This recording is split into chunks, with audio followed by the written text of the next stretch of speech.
पूर्व प्रधानमंत्री मनमोहन सिंह को याद कर रहा है, सभी उनकी विनम्रता, धैर्यता और उनकी गहरी समझ पर बात कर रहे हैं। सर, आपके साथ कोई ऐसा पुराना एक्सपीरियंस रहा हो, आप बताना चाहते हो, कैसे उनको श्रद्धांजलि देंगे? जी, तो वो प्रधानमंत्री के तौर पर आए तो मेरी भेंट हुई, उनके साथ राजभवन में भोजन भी हुआ।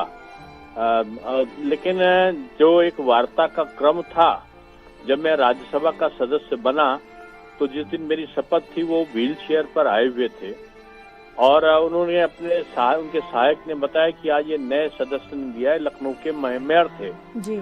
तो उन्होंने मुझे बुलाया और अपनी उस लखनऊ की भेंट का उल्लेख भी किया और मुझसे पूछने लगे कि आप क्या करते क्या हो जी। मैंने बताया कि मैं प्रोफेसर हूँ, टीचर हूँ।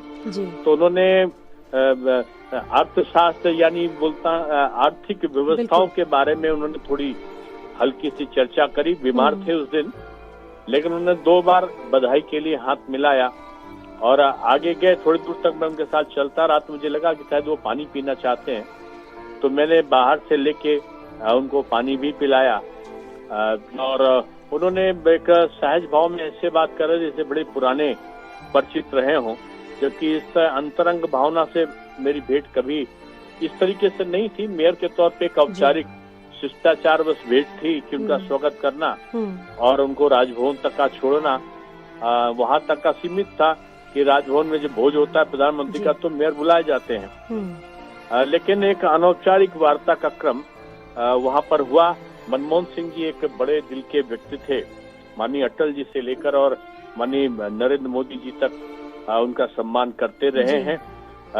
विपरीत परिस्थितियों में भी कांग्रेस के अंदरूनी विरोध के बावजूद उनको लोकसभा का चुनाव भी एक बार उन्होंने हराया। उन्हीं के लोगों ने, ऐसा लोगों ने कहा, लेकिन उसके बाद भी बगैर कोई प्रतिक्रिया जाहिर किए वो अपना काम करते रहे और आखिर समय तक वो सक्रिय होना चाह रहे थे। 2 लोगों से प्रेरणा काफी मिली है कि आज वे देवगढ़ा साहब चल नहीं पाते, लेकिन व्हील चेयर पर पूर्व प्रधानमंत्री आते हैं और दूसरे पूर्व प्रधानमंत्री मनमोहन सिंह जी थे, जिनको हम लोग जब भी राज्यसभा चलती थी प्रतिदिन आता हुआ देखते थे। तो ये एक प्रेरणा है लोगों के लिए कि किस प्रकार से रहा जाए। जी, बहुत सर धन्यवाद जुड़ने के लिए, समय देने के लिए बहुत धन्यवाद दिनेश जी आपका। और इस वक्त हमारे साथ हरेंद्र मलिक जी भी जुड़ चुके हैं, उनसे भी बात करना चाहेंगे। हरेंद्र मलिक जी, बहुत शॉकिंग खबर है, बहुत दुख भरी खबर है। कई बार देखने को मिलता है विपरीत परिस्थितियों में